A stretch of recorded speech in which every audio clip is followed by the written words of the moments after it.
In this video, we are going to discuss the Cordillera group. Before that, let's tackle on what is Cordillera.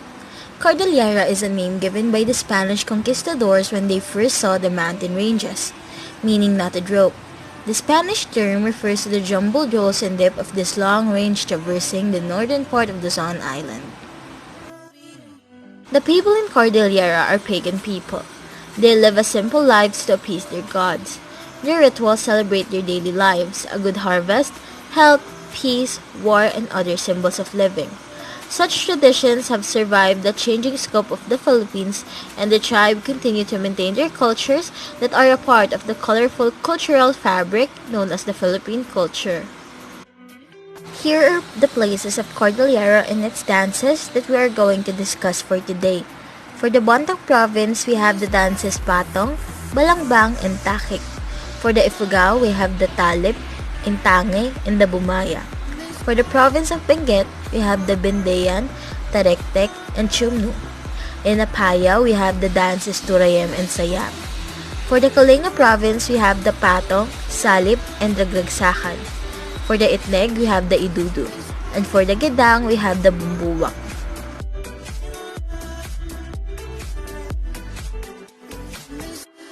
Let's start first with the Balambang of the Bontoc province.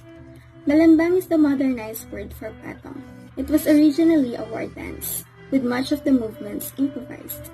Usually the dance was performed during Kanyao, a feast to celebrate either victory in war, bountiful harvest, or a wedding. Balambang requires the participation of many, to beat the gongs and many women dancers. This originated from the western municipalities of Mountain Province, Besao, Sagada, Padyan, Bauco, Sabangan, but performed anywhere. Its version in Eastern Mountain Province is the Patong.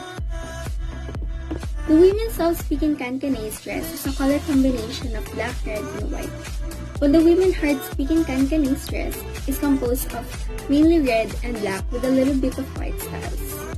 As for the skirt, which is mostly called batket and kateng. The men wore G-string as it is called, but it is mainly known as wains for the Cancanese of Besao and Sagada. The design of the wains may vary according to social status or municipality.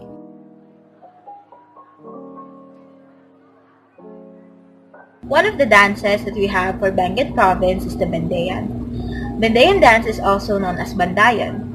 This dance is a circle known to be a dance for festival and victory that is translated as let's see who gets tired first. The Ibalay and Kankanaey are indigenous ethnic group found in the mountain of Cordillera. Both groups perform the ceremony called Bendian. It involves the village circling and dancing around the leader while executing various arm movements. Lasting until the wee hours of the night, the Bendian rituals will end on the sound of the loudest war cry. This version of Bendian centers around the maiden's part of the circle. Bendian is performed for many reasons, some of which are to heal or prolong illness, relieve natural calamities such as famine and drought, and to celebrate a bountiful harvest. However, in the past, the biggest Bendian was to celebrate a victory in war and a successful head hunt. Nowadays, the festival is held for important festive occasions.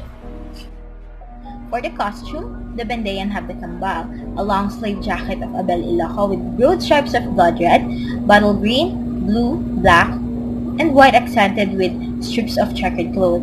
There is an aken. It is a knee-length wrap-around skirt of the same material as the jacket.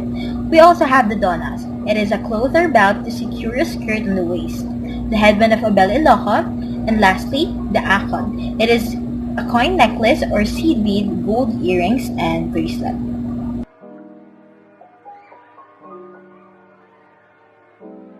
For the Kalinga province, we are going to tackle Turayan. Apayo is a small and scattered group in southeastern Kalinga, eastern Bondoc, and Isabela regions. retain their indigenous religion, and practice Sweden agriculture. In this dance, the gadang imitate birds attracted to the tobacco. Turayan comes from the origin of Papayaw under Gadang tribe. The word gadang originated from the combination of two words which are ga, meaning heat, and dang, which is to burn. The Gadang people live in the center of Cagayan Valley. Furthermore, some of them have resided in Isabela, Kalinga, and Eastern Bondok. They are mostly Christian and are agricultural in nature. Those that have resided in the area stated mostly preserve their culture, which is rooted in indigenous and Sweden agricultural tradition. For the costume of Torayen, the male wears G-string, shorts, jacket, shoulder band, headdresses, and bahag. For the female, they wear a hablon and accessories.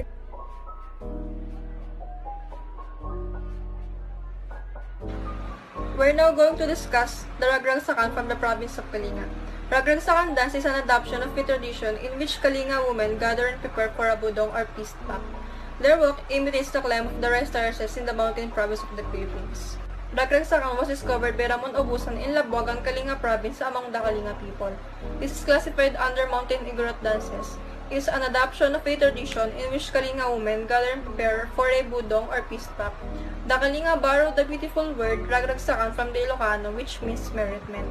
The Ragragsakan dance was created through the inspiration of Kalinga maidens balancing lava baskets placed on their heads, wave colorful tribal blankets, and sing short salidumay songs as they carried the things that people need during merrymaking, which usually takes place during triumphant returns of headhunters or successful peace pacts between rival tribes.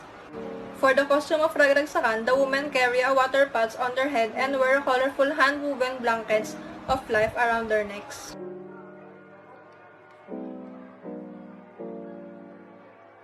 Another dance from the province of Kalinga is a dance salip.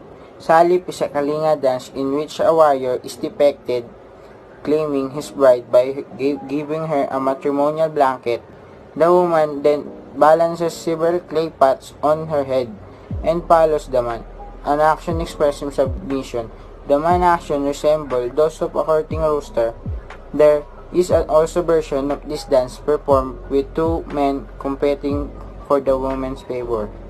A courtship dance centered on the use of kain, a hand-woven Kalinga cloth used as clothing or blanket to the accompaniment of crowd singing of elalay.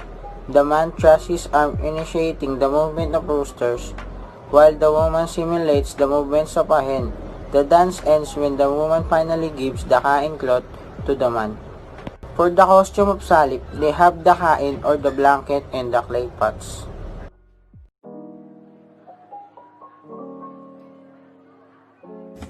We are now going to discuss the E12 from the Itneg.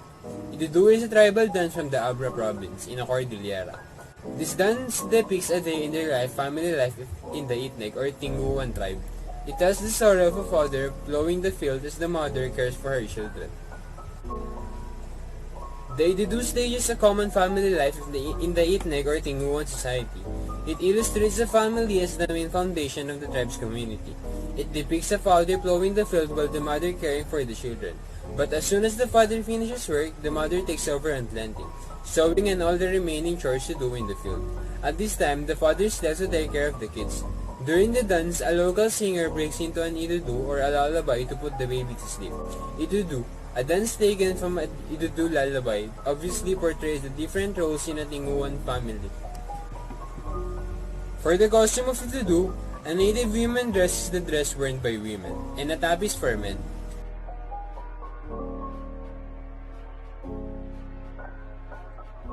The bumbuak is a traditional gadang dance that mimics birds that is attracted to tobacco plants.